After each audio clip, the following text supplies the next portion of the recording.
Welcome back to the TV Cast, the show we talk about streaming series, TV shows. Yeah. And yeah, it's a spin-off of our other show, the Spoiler Cast, where we talk about movies. We don't care about spoiling them, so yeah, spoilers, I suppose. My name is Tobias, and with me as always is my sister and trusty co-host, Rebecca. Hello. Hello. Welcome to this very, very anticipated episode. Yeah. This is the first time in years that I am looking forward to a new season of a TV show. I can't remember last time. Yes, I can. It was 2013. When Specifically, when they were airing the last season of Breaking Bad. And they were releasing them one episode a week, even though Netflix had like exclusive rights to it. Or at least here in Europe they had, because it was on AMC in America.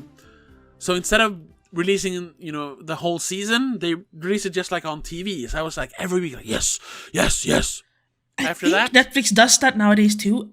Sometimes with their own produced things. Yeah. Anyway, so yeah, and also I'm not a fan of Game of Thrones. I think the first season is pretty good, and then it becomes incredibly boring, and just. Yeah, such TV tropes, bullshit.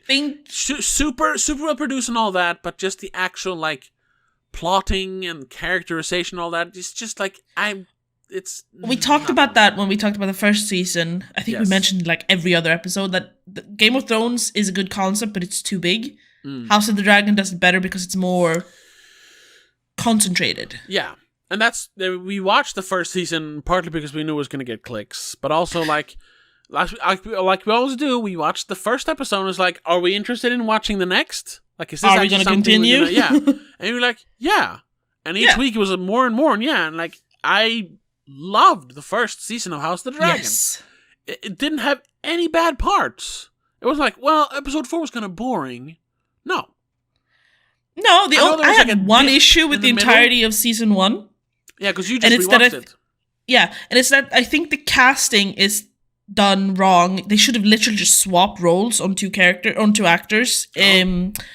When the blonde kids, the boys, oh my god, fucking hate their names. Prince Aemond and the Harris and Prince Aegon, the king, the one who becomes king. Yes, yeah. Swap them. When they're kids, when they're younger, because the guy who plays Aegon II is tall, has a skinny face and a long chin. And then they're grown up, it's the other way. The other one has more of a square face head, and then when they're grown up, they're completely different. The other one is Aemond is the tall, long face. It's like, come on. Yeah. Come on. Yeah. They're like kids for 2 episodes. Could you not just have swapped them? Yeah. But other than that, phenomenal perfect. Show. Yeah, phenomenal first season. Borderline perfection. Yeah, and like I said, I enjoyed it immensely more than Game of Thrones. And we talked about that. You can check out. It's on the YouTube here and whatever you're listening to this. Yeah. The fact that this was new showrunners. It wasn't supposed to be like the next season of Game of Thrones. It was supposed to be its own show.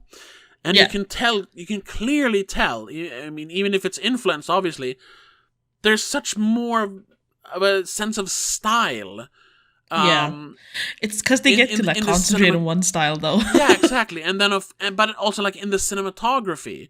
Obviously, Game of Thrones looked great. It looked very, expensive and all that, all the sets and costumes and everything. Yeah.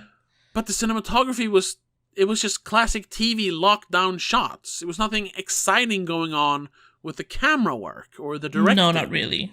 It was just telling a story.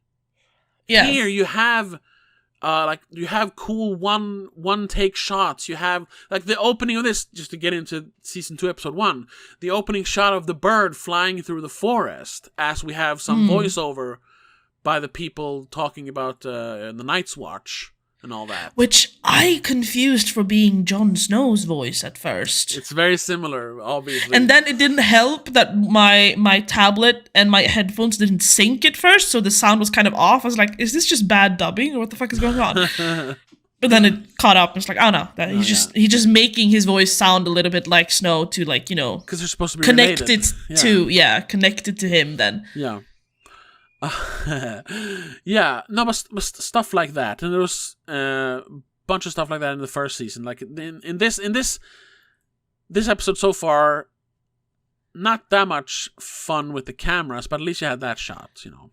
I mean, you had the kind of one shot, but it's not really, but it's a long take that they do cut up a little bit when she when the sister and wife of the now king. Mm-hmm.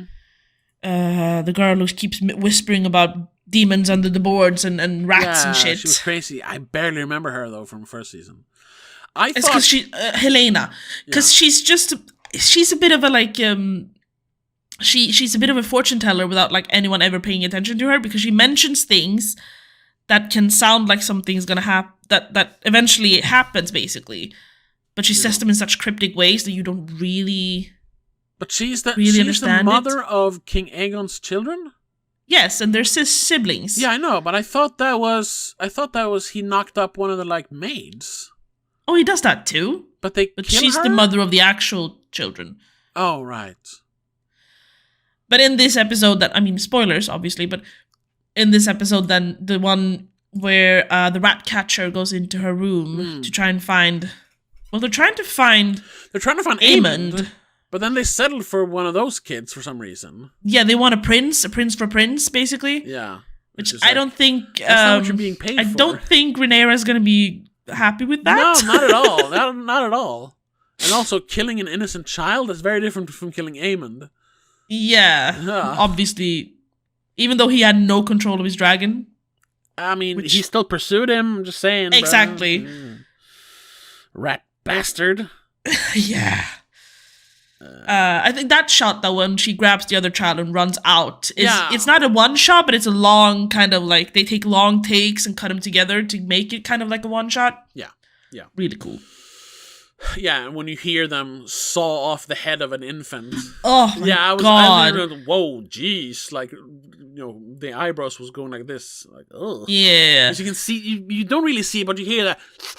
Oh, and you see his elbow move though. Oh God. Like, and it's a dull knife to get through a child's combination with her being, because she's obviously a little bit crazy, lost in her head. So she realizes, she understands what she's doing, but she can't really. She doesn't understand that it's bad at one point. Yeah. So she's like, okay, I'm just gonna leave. Fuck it. Yeah. And then she goes into her mom's room and just goes, "They killed the boy." Yeah. She's like, "What? What do you mean?" Yeah. Which Helena isn't aware enough to realize, but yeah, the guy, the mother of the prince or the king is sleeping with the Night's Watch, the White Cloak that is supposed to protect her. Yeah. That's not approved anywhere. Yeah. I mean, she starts the episode with going like, "Oh, we should stop this. This can't happen again." Yeah. And they end the episode in bed together. This is the last time. Yeah. I was like, sure, whatever. It's never the last time. Yeah. So, as the opening for the second season, I remember us discussing, because the first season ends with them basically saying, "This is war. We're going to war." Yes. So I remember, or at least I think, because it's been a year.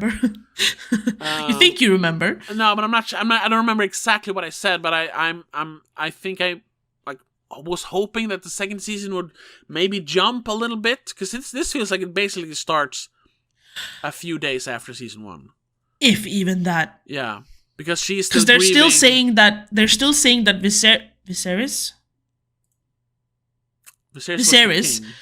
Yeah, Viserys died a few days ago only. Yeah. So it can't be. It's like a day or two later. Yeah.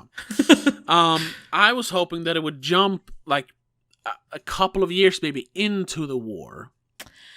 But instead, and you mentioned this now, we were recording the Patreon episode. Check us out on patreon.com/don'tmakescene. That the whole thing about dragging out a TV show too long? Yes. Was that a hint that this is 48 hours later and they're still like planning the war? It hasn't started yet. No, it's not really a hint at that, okay. But it's a connection to, because I fear rather that they're gonna do the same thing that. All right, there's one more thing I didn't like about the first season is time jump, and I fear they're gonna do the same thing here. That they're gonna do like 1 or 2 episodes here, connecting to the first season to make sure you're caught up on exactly what happened. Because that's what this episode is. It's literally just telling you, so this person had this conundrum or this issue when the last season ended. Here they are now. They've, for example, Lord Corlys, the sea snake. Yeah. He has now recovered from his injuries. I forgot what happened to him. I know he was bedridden, but I don't remember what happened. That's one of the plots that didn't really make sense to me in the first season. You know the Crab King and the Shores, or whatever they call it, Stepstones or whatever? Yeah, which feels like they kind of forgot about, because they were done with it. In the beginning of the season, that's like a little bit of an issue. Yeah. But after the time jump, they start talking about it like, the pirates and the Free Cities or whatever are trying to take over the Stepstones again. Yeah. It's not the Crab King this time, it's someone else. Yeah. The Crab King was like, he was a big bad guy for one episode, and then Daemon just burned everyone. And I was like, okay, done. Yeah. Somehow that place is significant though, because people keep trying to take it over. Well, isn't it sort of like a trade route? Maybe. Because it's one of the spaces they're talking about in the war that they want to like control, because they can stop shipping stuff into King's Landing. Yeah, so it's on the route basically. Yeah. I think if I remember correctly, even though I watched it you just watched it yesterday. No, I finished it. I watched it Friday and Saturday, so it's been a couple of days now. And that's one of those plot points that don't really have a point, so you don't really pay attention to it. It's not as important. No, but he is at sea protecting the Stepstones, I think. Okay. When they get attacked. Don't remember by what? By who? Yeah. By another ship? By the Free Cities? I'm not entirely sure. Because you talk about the Free Cities being like an issue, but they still want to like mend bonds with them by marrying someone's daughter to them. Yes. Which someone protests, being like, why should we? They're isn't that the people? Greyjoy, so that must be the Iron Islands? Because I remember that from Game of Thrones. Greyjoy are mentioned in this episode as well, because I think they're just a smaller house, but they're after the Valyrian, the Lord Corlys and the Valyrians. Yeah. They have the biggest fleet. Oh, that's true. And in Game of Thrones, the Valyrians are no longer existing. No. So the Greyjoys are the kings of the sea, or whatever the fuck they call themselves. Yeah.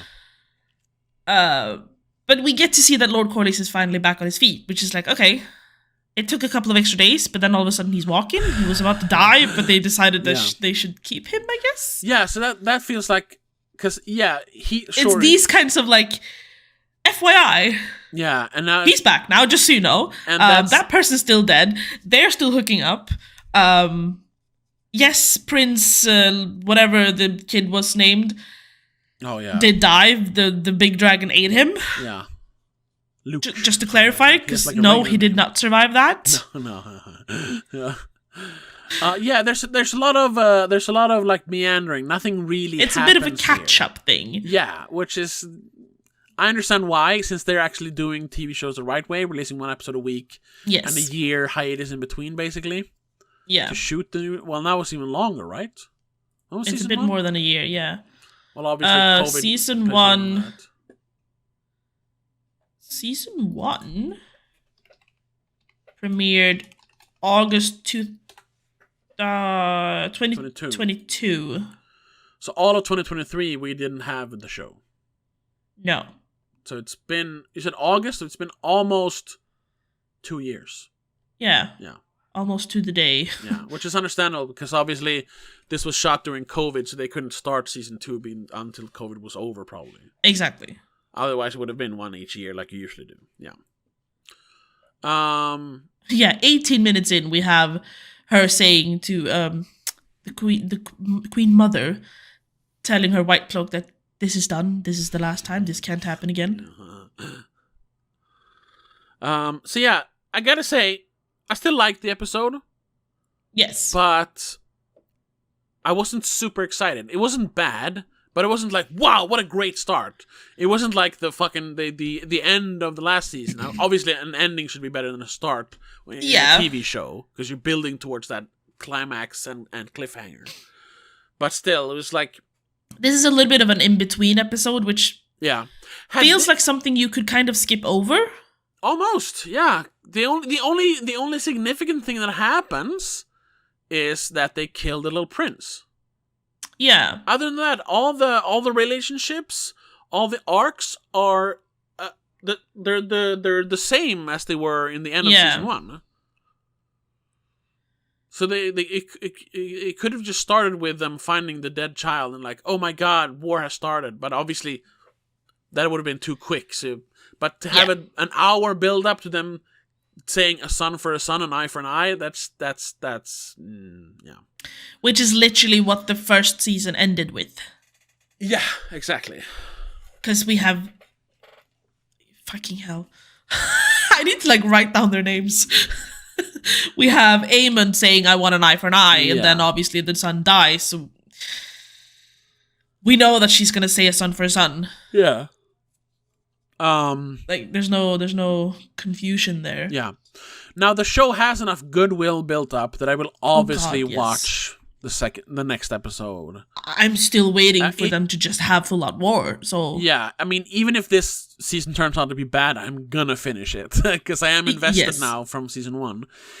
I doubt it's gonna be bad. I doubt that too. If season 2 is bad and I will still watch it, then I will watch season 3. But if season 3 is like bad, I'll give up there. Yeah, I'll give up there. I'm not going to finish season 3. Well, I might not. It might take me a while to get through it because I didn't finish Game of Thrones. Forgiving, yeah. See, I'm more forgiving, but it needs to have a compelling theme and like style to it. Otherwise, I'll just give up. Yeah, sure. And dragons. Dragons does help a lot. And we do get some dragons in here, even though there's no dragon action. We do get dragons. Yes. That is a good sign that we have dragons from episode 1 again. Yes. That means they're not gonna skimp on, even though they open with the talk on the wall, going like, but you didn't even like threaten me with your dragon, and dragons won't pass this board. I'm like, oh shit, are they gonna cut out the dragons? No, there's literally a dragon the scene after. That also felt I mean, obviously, that was the same thing as the first season ended with. That was Rhaenyra sending out her sons to like gather forces or like from loyal houses. Remind them of their oaths. Yeah, but to start it with a Stark on the wall was like, this feels a lot like fan service. I almost thought it was going to be like a flashback to the guy who's like not the leader, but he's one of the leaders of the Night's Watch in Game of Thrones, who's like the brother of Ned Stark or something. You know what I mean? Oh yeah, the Crow. Yeah. I think I thought it was like a flashback to when he became a flash forward. Then technically, yeah, they were going to start with that to like tell you like, oh, this is what the wall is about. Because remember the wall, everybody loved that, but no, it actually has a point. Yes, he's just there to talk to Stark. Yeah. Once again, the show is, even though obviously all the names and stuff are from the other show, it's very light on fan service and pandering, which I love. That's what I love. It's because they can distance themselves, because this takes place generations before Game of Thrones. Yeah. This takes place... It's 200 years. 184 years. Because the one story I remember from Game of Thrones is the one that Arya really likes, when she talks about the dragon riders, her 3 sisters or something. I think the 3 sisters are technically before this, though. That's the story I wanted them to do, though. Isn't that Corlys's granddaughters, whoever they are? No, they're not dragon riders. Sorry. No, only 2 of them have dragons, I think. Yeah, that's true. And one of them dies. Yes. Because there's only 2 left in the beginning of this season. And the mother burns herself to death? Yeah, because she... Horrible reason. She's trying to give birth and she can't. The baby's stuck. Oh, right. Some reason, and they honestly don't know how to do it. Like, they don't know how to get it out without like cutting her open, and that could maybe save the baby. And she's like, "Nah, fuck this. I'm gonna die a dragon rider's death." Right. By fire. And that was that Swedish actress. Was it? Yeah. She's been in Poetry for Fishes stuff, and I think she has a small role in Den blomstertid kommer. I think so, at least. What? How did I not realize that? We talked about it back then because I recognized her. She's in that. I can't say it. That the old Poetry for Fishes skit about the cafe where everybody starts. Oh right, yeah. Being racist. Yeah. She's one of the people they date in the beginning. Oh, yeah, that makes sense. You've seen her. Yeah. Unfortunately, she's only in one episode, but still. Oh, right, that's Damon's daughters, right? Because that's who Damon is married to. And he's kind of not unhappily married to her, but he feels isolated because he lives with them over there, right? That's the thing, though. He's married to a woman from the Vale first. Yeah. But he doesn't like her. Which they unceremoniously kill her to get rid of. Okay, now he can move on. So he can marry someone else. I didn't like that in the first season. No, it's unnecessary, but it's like they married him to her to like kind of get rid of him, but it didn't work. So he's like, you know what, fuck you, I'm gonna kill my wife then. It's classic medieval like business wedding, basically. Yeah. He wants to marry someone else. He wants to marry Rhaenyra. He does marry Rhaenyra, Yeah, but that's later. Anyway, it's later, yeah. Because he marries the Viserys lady first. Corlys lady. Yeah. Corlys is his first name. Yeah. Oh, yeah. I'm trying to find her in the list of characters, but it's whatever. Hard. But yeah, they marry. Yeah, and then they have 3 children, and then when she dies, he's allowed to marry again, and that's when they do the little plot that you forgot, where Rhaenyra and him get rid of Rhaenyra's husband. Yeah, her cousin, yeah. Yeah. His dead wife's brother. Fucking hate that they're all incestuous. It's so annoying. But that we did know from Game of Thrones. Yes, that Targaryens were crazy because of generations of inbreeding. Which is also why Rhaenyra and Daemon's kid is like a fucking dragon. Which one is their kid? Oh, it's stillborn, right. Yeah, they don't have an actual child together because it's stillborn and it comes out with a fucking tail. Right. Or it looks like a tail at least. I forgot about that. Yeah. She's not to term and it comes out looking like a little alien with a tail. Which just adds to the, like, she's not the rightful heir because she keeps having black-haired children and her first blonde child is a dragon demon child. Yeah. Yeah. I am still, I mean, not much has changed, of course, since season 1, but I am still fully House Targaryen. Like, yes. Yeah. Rhaenyra is the rightful heir. Yeah, the High Towers can suck a fat one. And now I don't care that Alicent's kids are white-haired. That doesn't matter. Yeah. Viserys appointed the throne to Rhaenyra, his daughter. Yeah. And, which we mentioned briefly before we started recording, the thing that starts the war, really, or starts Queen Alicent's little heist, is that she decides to not question the last words Viserys says to her on his deathbed, because he's talking about his No, he's not talking. Well, his grandfather or whatever, ancestor, who's also named Aegon. Aegon, which their son is named after. Yeah, but he's talking about Aegon the Second. He's talking about Aegon the First. Exactly. And she's like, the dream well, he had. Yeah, I don't know if he's mentioned the dream to Alicent. No, he talks to Rhaenyra about it. That's the thing, and then she comes and he does afterwards. It twice. Yes. Trying to like hammer home that I believe that the vision is true, and then on his deathbed, what he's talking about, he thinks he's talking to Rhaenyra and telling her that you are the prince, which is something they mention in Game of Thrones in the last season, that the translation might be off. It could be prince or princess. Ah, okay. Which is why Daenerys claims that she could be the rightful heir, while also Jon Snow realizes that he might be the rightful heir because they're both Targaryen children, and it could be prince or princess because the translation from High Valyrian, Old Valyrian, whatever the fuck the language is called, is a little bit prince or it's genderless. Yeah, Exactly. It's like royal child, basically. Yeah. Well, that should be. It should be pretty obvious to figure. I don't know if they do that because, like I said, I didn't get that far. I gave up during the 4th season. I was like, why am I watching this bullshit? Because we know that Daenerys she's dragonborn because she can walk through fire and everything, which we see Rhaenyra do when she plays with the flame in the beginning of the 1st season.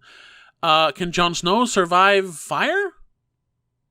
Because in that case, then there's a case. If he can't, then it's obviously Daenerys. I'm just saying. I don't remember if he survives fire, but he does come back from the dead at one point. That's true, but isn't that because I don't remember if there's fire involved in that. Isn't he like semi-White Walker? Yeah, maybe. But that might be the Stark blood. I'm not sure. Yeah, I don't know. I don't remember those details. Like, I didn't watch that I do remember, like, in, like, the last 2 episodes or something, they're still discussing, like, but... Yeah, I know. I'm the chosen one. No, I'm the chosen one. And they're both like, oh, shit, we're both Targaryens. Maybe we're both the chosen ones. How do we know which one's the chosen one? Because if the chosen one sits on the throne, it's supposed to, like, save the lands or whatever. Bring balance back to the Force. Yeah, but, I mean, it ends with, like, death and destruction either way, so... Who the fuck knows? Who knows? I never finished the books. I don't know if there's a clear ending in the books. I only read the first 2 books. They were good, though. Better than the TV show. I don't remember if I finished the first book. First book's good. Because you started a chapter and then that person was dead within that chapter and you start another one. And 20 pages of that chapter was just talking about family trees. It's like, yeah. And you had to literally go back to like the appendix thing and just like look at the family tree to understand who's who. Because then all of a sudden everyone had the same name as well. Yeah. Much like in this one. Continue to read those books. Anyway, back to House of the Dragon. Yes. It's too early to tell, but obviously from this episode I got that little niggling feeling in the back of my head, like this is just dragging it out. No, I think it's gonna start off strong in the next episode straight away. I hope so too. I think this was just one, like, it's been long time. We need to, like, connect the dots. That's true. Make sure the everything makes sense. That's true. Make sure we explain so people understand that he did die.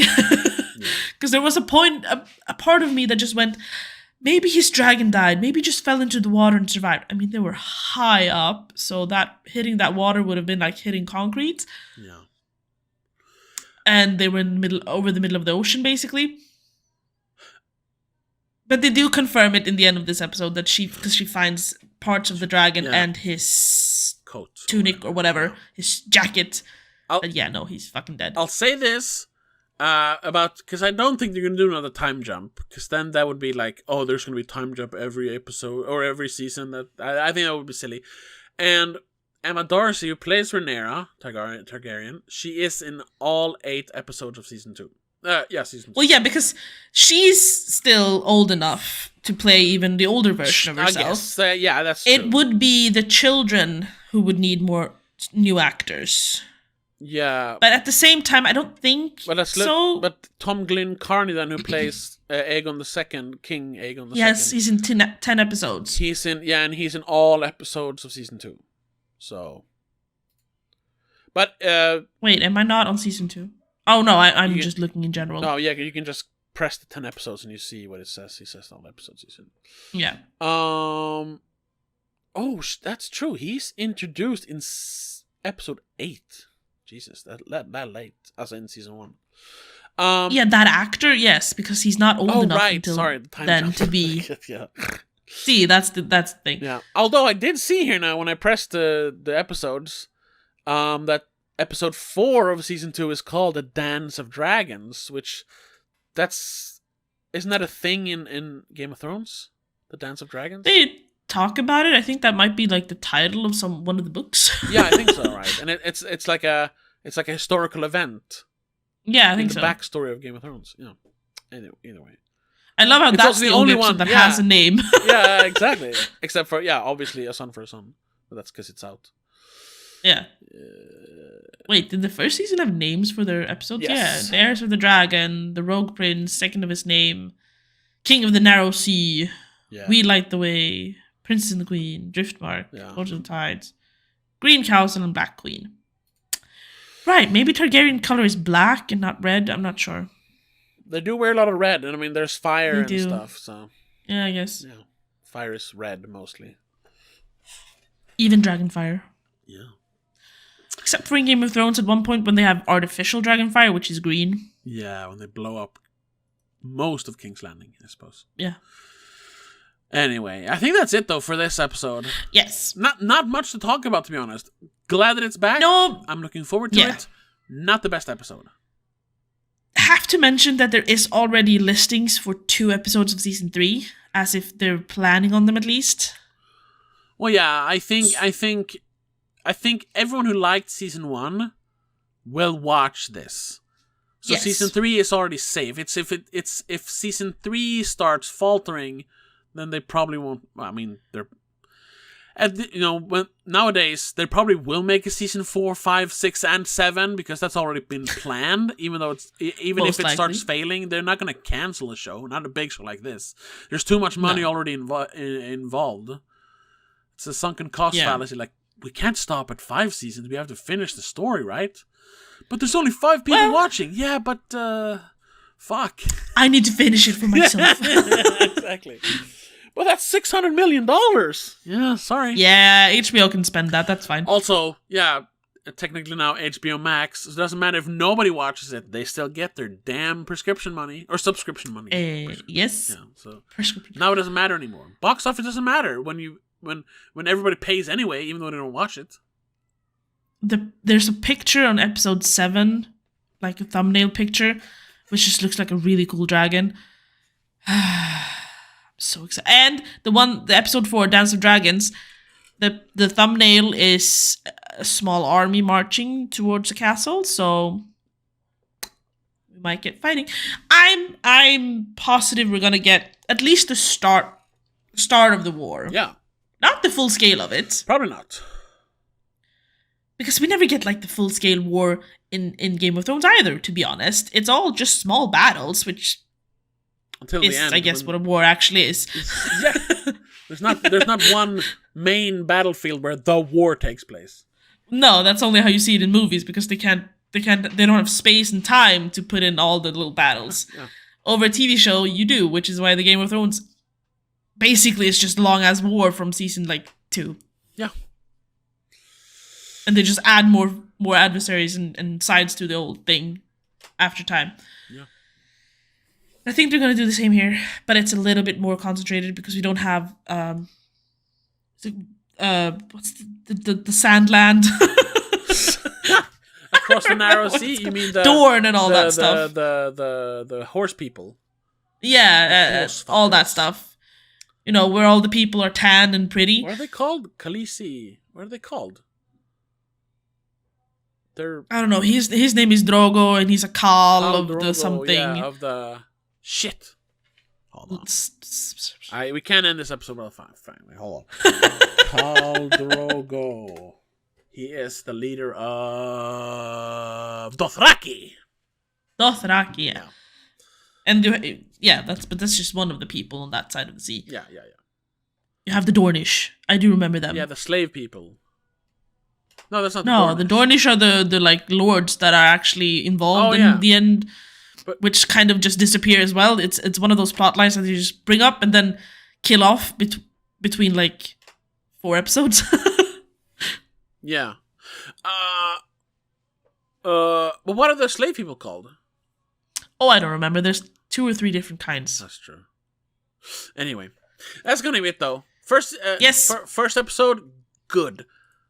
Yes. Definitely. Production is still top tier. Acting is still top tier. It's a little bit of a catch up, but it's acceptable and understandable. Yes, exactly. As long as they are done with that and episode 2 picks it up again, actually starts up with the new story. Definitely. Or continues on with the actual story. Yeah, I am, because the fact that they killed the wrong prince. Yeah? Yeah, but like, Emma Darcy having absolutely nothing to say this entire episode. She has no lines, right? One. I want... Oh, right. I want Aemond. That's all she says, I think. And then she walks away again. She disappears for like a few days. Yeah. She comes back and all she says is, I want Aemond. And then she goes away again. I liked also, even though it's kind of... Despite that, her presence, Yeah, but I like, even though it's kind of weird because it's incestuous, the relationship between Daemon and Rhaenyra seems very good. It's very genuine. Yeah, because when they actually like each other. He's so annoyed that he can't just start the fucking war because he's not king. He has to wait for her. He totally respects her. Yeah, because when she comes back, though, it's not like, finally, bitch. It's no. He walks up to her, it's like, did you find what you were looking for? Which is And when she doesn't, he actually goes to King's Landing and sends someone in to get what she wants. Yeah. Because he's like, of course, my queen. Yeah. I'm gonna get you whatever you need. That is also just what I really like about the show, first season and now this, the character writing, and specifically Daemon, because he starts out as, he's the king's brother. He's smarmy, entitled. Yeah. He seems, classic George R.R. Martin. He's very brutal, unnecessarily brutal against the peasants and all that. But then he shows genuine affection towards several characters.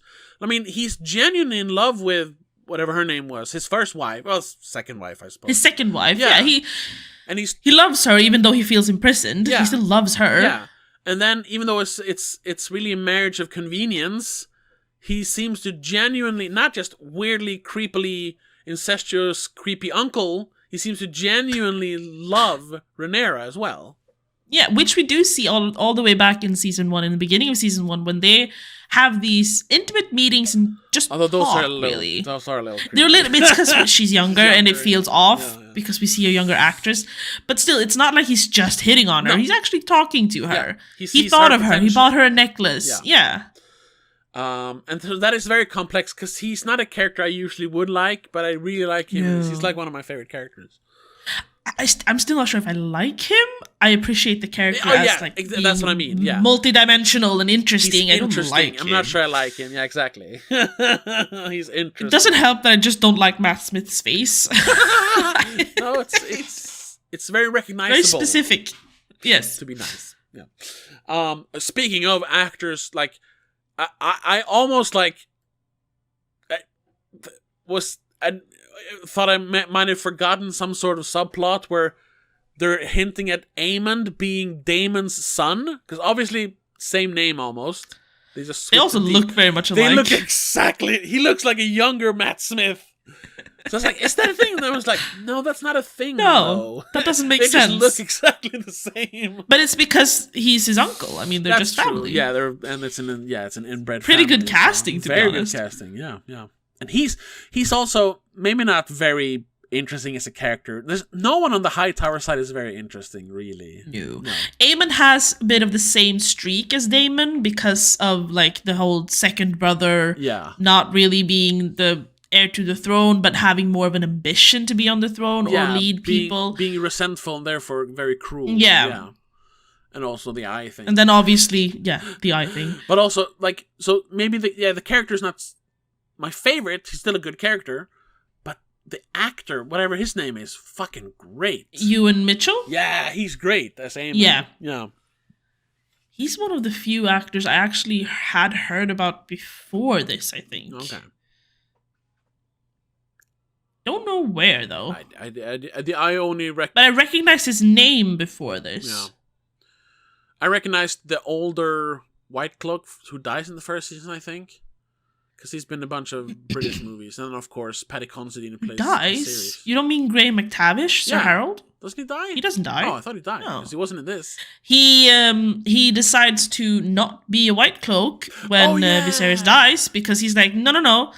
As far as I know, Viserys said that Rhaenyra was going to inherit the throne. Yeah, so he can't pledge Queen Alicent is usurping it. Yeah. I am not going to support this. I am servicing the king and no one else. Right. That's true. Which is why Sir Criston Cole becomes commander of the White Cloaks. The weirdo who I really liked, and then he turned out to be a psycho. Yeah, don't like him. Don't like the character. Still a good actor, though. I really like his and Rhaenyra's relationship in the beginning of the first season. Yeah, but they ruin it. But as soon as she gets married, they ruin it because he goes psycho. Yeah, for no reason. Because he's afraid of getting found out. Yeah. And then he just switches his loyalties to Alicent because she's like, I promise I won't tell anyone if you swear fealty to me or whatever the fuck it's called. That's where I start understanding people who like follow TV shows for a long time, how you get invested and like disappointed in characters. It's not that it's bad writing, but I'm like, no, that sucks. Because I was invested in the relationship. Yeah. Like, damn it. That's good writing, but I hate it. It's such puppy love the first time they... Like, actually, I mean, she kind of falls for him straight away when she sees him in the tourney, because she's pretty. And then they get stuck together. And then he wins over her uncle, and then they bond on the hunt. Fuck, I hate that when he just, for no reason, kills that guy. I mean, there's not no reason, but it's very, very weak reason. Yeah, and it's not befitting of a White Cloak to react like that. No. And then he just... I just made a realization reading the character names. You know Lord Larys, the Clubfoot? Yeah. He's a strong. Yeah. I think I forgot about that. That's how he knows about the real father of the Rhaenyra's children. That's why he's the one who sets that in motion to have him killed.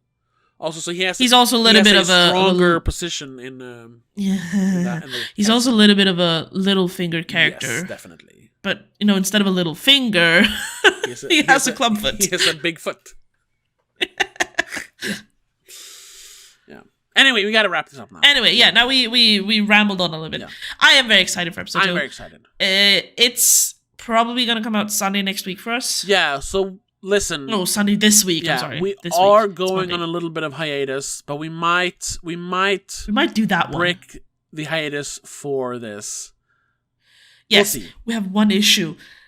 The weekend I'm not home. Traveling. Yeah. I don't know how we're gonna do that. No, so we'll see if I can figure it out. Or we'll do a double feature the week after. It doesn't matter. Yeah, we'll see. We've done that before. We have. But either way, we'll be back next week for this specifically. Yeah. Thank you so much. If anything else, I don't know. Yeah. Thanks so much for listening. Check out. We did every episode of the first season. Check it out. I'll actually edit in the link up here somewhere now. I usually don't, but now we're going to be there. So if you're watching this on YouTube... Yeah. Check it out. But until next week, have a good one. Bye. Bye. The TV Cast is part of Please Don't Make a Scene. It's produced and directed by Tobias Vedén, hosted by Tobias and Rebecca Vedén. Executive producer is Annika Vedén and Laura Kinney. I also want to give a huge shout out to all our patrons over on patreon.com/don'tmakeascene. Laura Kinney, Mom, Dad, Danny Del Gaiso, and Mac and Mom.